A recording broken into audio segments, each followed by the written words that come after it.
Once again, we are in Rick Hart's truck.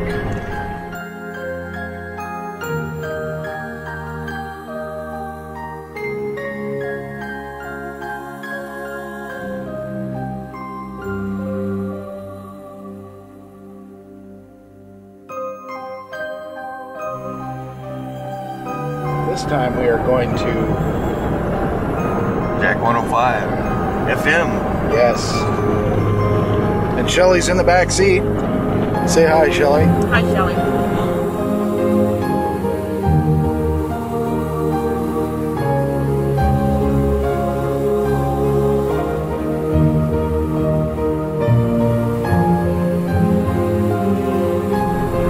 We are in Kansas City. Can't say Missouri. Get that right, because you know we don't want people thinking that we can't say Kansas. I'm gonna gag when I say that.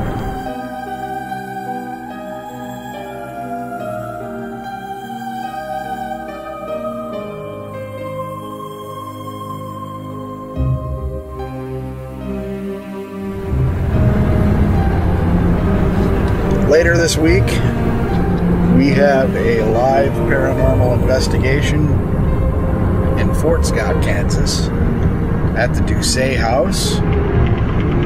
We're looking mighty forward to it. But even tonight, we have a different paranormal investigation live from a wonderful man's house. He likes to wear pink dresses and play with his nipples, as per his Facebook.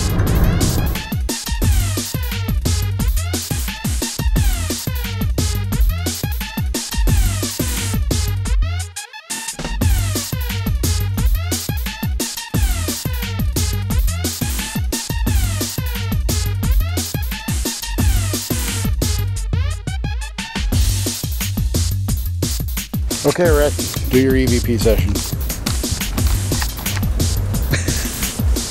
Where can I get it under that tree? Are you serious? I'm serious.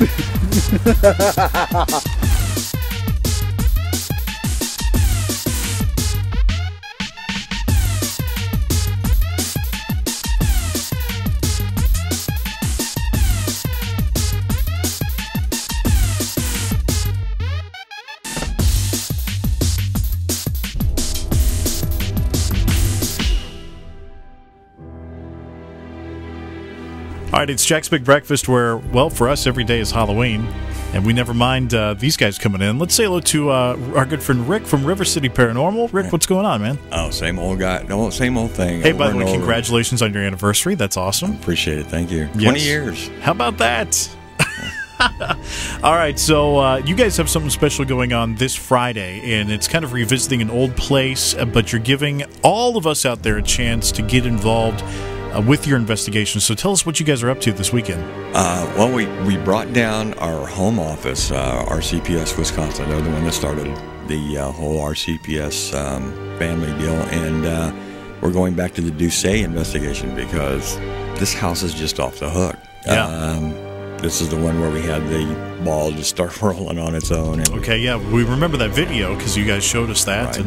And the EVPs, the disembodied voices that Brian and I heard there. So between the two of us, we got the equipment from both teams, and we're just going to, the actual homeowner is going to actually leave the home, and it's just going to be four of us there. And where we're going to wire this place probably more than even NASA. You know, with cameras and audio, and John is a sound engineer, so he's got audio equipment up the yin yang, and I think some of his mics you can hear mouse fart in Nebraska. So but what we're going to do is we're going to put this over the internet live as it happens, and you'll be able to see. Oh, great! All of our cameras, and we have wireless audio for our investigators, so you'll be able to hear them as they try to interact with whatever it is that is in this home causing all the activity. Wow. Now, what's the website if people want to go check that out this weekend? Where can they go? That's www.mypara.net. That's mypara.net. And it's a social network. It's kind of like Facebook and MySpace, but it's for paranormal enthusiasts. teams. We got teams on there from all over the United States. We got people that come on there to just find answers, right? And get with teams and ask questions.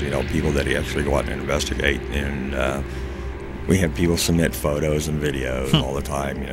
Is this paranormal?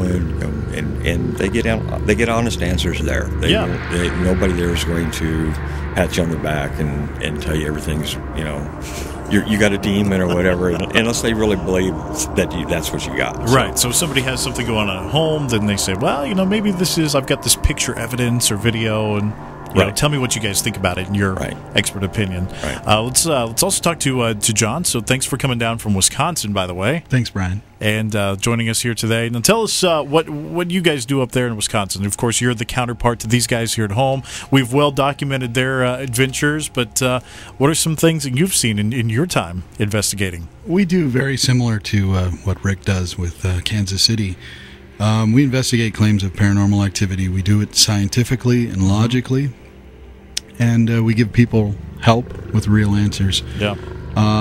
We've traveled all over the state of Wisconsin, and we've recently traveled down here.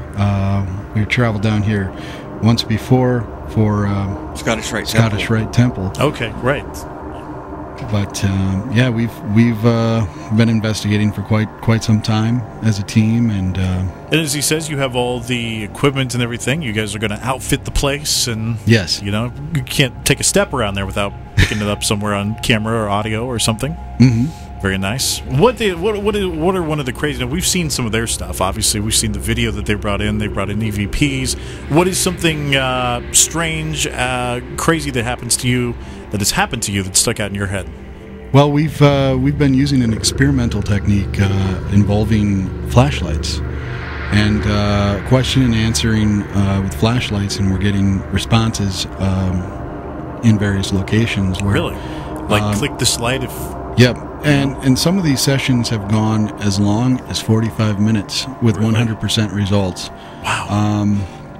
I don't have an explanation for it. Yeah. I've researched how flashlights work in a more technical standpoint, involving the springs, the batteries, the casing of the flashlights themselves, and we just don't have an answer. It's not logical to us, but it's definitely interesting and involves a lot more research and exploration. But what you're trying to do then is have a conversation with basically the other side, trying to say, correct, okay, you can answer my questions by clicking this light on and off. Yeah, clicking it on, like 2 for yes, 3 for no. Basic questions that we can get an answer or response from. Well, something else that he's been using lately, and we have one also, it's called a geophone. And we originally got it because it detects movement with these lights, and as walking down a hallway, and as the steps get closer and closer to this geophone, the lights light more lights up. And he's been having some good luck with that, where you place it on a table, and any vibration at all sets the thing off. And answering questions, you said that they've been using that as a communication device. Yes. And what's really nice about these two things, a lot of people use the K2 meter, right? Which we've seen that on TV. Yeah.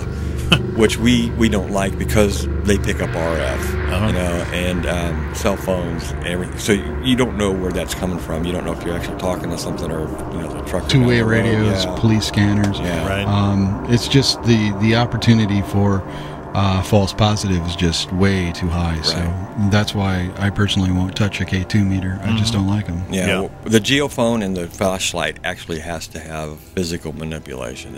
You can't. RF signals or anything is not going to manipulate it, so it's a little bit more credible. And also, like I said, we use the geophone. If they hear walking going up and down the hallway, we can sit that in there and put a camera on it. If that thing starts going off and everybody's sitting and nobody's moving, what's causing that thing to go off? And what I like about it is, for those people that do hear footsteps going down their hallway or their bed shakes or whatever the case may be, if we're hearing that means that whatever we're dealing with actually has some mass, because it has to have some mass to set the thing off. Because a geophone, best way to describe it is like a seismic meter that they use for earthquakes. Sure. So it has to have some mass to be able to to vibrate the floor. So if they're walking, you can hear the walkie is getting closer, and you see those lights are getting more and more and more. So you know. Now that answers one of the questions: is what we're dealing with have masses, have weight? Yeah, can it move? Can it vibrate? Right. So you make your cup of water jump like in Jurassic Park when the T-Rex comes in. There you go. Even when investigators are several rooms away, and you're getting responses by asking questions, that's pretty impressive. Yeah. And I don't have an answer or really any idea why. So that's why we do what we do, to find out. Have you been to this place where Rick is talking about, and where you will go on Friday? Have you been to that place before? Or have you just kind of heard and seen some of their stuff? I've seen some of their evidence. In fact, I analyzed one piece that had a child singing, and I actually cleaned up that audio. That's right. Remember that. But I've walked through the Doucet house, and I'm definitely looking forward to getting a crack at investigating it and seeing what we can come up with. Both of our teams working at it. Yeah, that's pretty cool to be able to travel and kind of get in, do something together with your other communities around the country. It's pretty awesome. Oh, plus, they've got ideas that I don't think about, and then our team has ideas that they don't think about, and we collaborate on that. And he might have a piece of the equipment, we have an idea, but we have no idea how to implement that idea, and then he'll come up and say, well, you can use this. Sure. So, yeah, we've got teams now. We've got 8 teams now. Yeah. Colorado, we got 2 teams in California, 1 in Washington, 1 in Maine. 2 teams in California. Yeah, 1 in Kentucky now, and we're getting ready to have 1 in Indiana as soon as she trains her team, because we're really strict on how they do things. But the collaboration in the community, different ideas, and that's how we're going to get to the truth eventually. Well, but tell us the website again if people want to watch this weekend, and then also what your website is if they want more information, Rick, about you here locally. Okay, the investigation is going to be streamed live as it happens, and there will be a chat room so you can interact. If you see something on one of the cameras, we'll have people manning the chat room. That's www.mypara.net, mypara.net, and we also have our website, RCPSKC.com and RCPSWI.com for Wisconsin's website. Oh, okay, very good. All right, Rick, John, Shelley, didn't say much in there, but that's all right. You were present. Thank you guys for coming in. We appreciate it. Thank you. If you were banking on another bunch of songs in a row, congratulations. Kansas City's 105.1 Jack FM.